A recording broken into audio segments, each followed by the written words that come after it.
వార్తలకు పునఃస్వాగతం. భారత సైన్యానికి మద్దతుగా సిద్దిపేటలో ప్రభుత్వ డిగ్రీ కళాశాల నుండి పాత బస్టాండ్ వరకు, పాత బస్టాండ్ నుండి డిగ్రీ కళాశాల వరకు తిరంగా రన్ చేపట్టారు. సిద్దిపేట రన్నర్ అసోసియేషన్ ఆధ్వర్యంలో నిర్వహించిన ర్యాలీలో జనం పెద్ద ఎత్తున పాల్గొన్నారు. జై జవాన్, జై కిసాన్, వందే మాతరం నినాదాలతో రన్ నిర్వహించారు.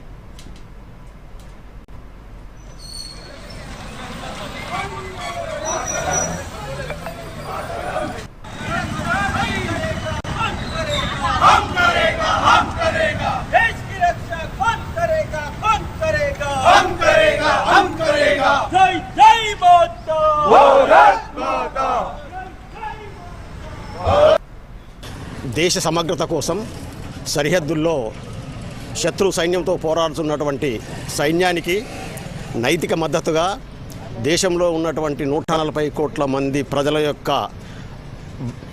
సపోర్టు, వాళ్ళ యొక్క ఆయుధాలను పదునెక్కించే విధంగా ఉన్నటువంటి కార్యక్రమంలో అందులో మనం సిద్దిపేట రన్నర్స్ అసోసియేషన్లో భాగస్వాములు అయినందుకు నేను కూడా సంతోషిస్తూ ముందు భారత ప్రభుత్వం ఏ నిర్ణయం తీసుకున్నా సైన్యానికి మనం మద్దతుగా ఉండి ఇటువంటి సంఘీభావ కార్యక్రమాలను విజయవంతం చేయాలి.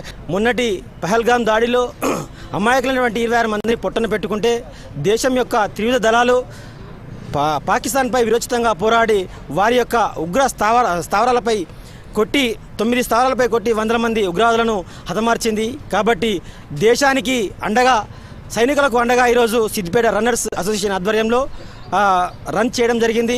రాబోయే రోజుల్లో కూడా సైన్యానికి, భారత ప్రభుత్వానికి అండగా ఉంటామంటూ తెలియజేస్తూ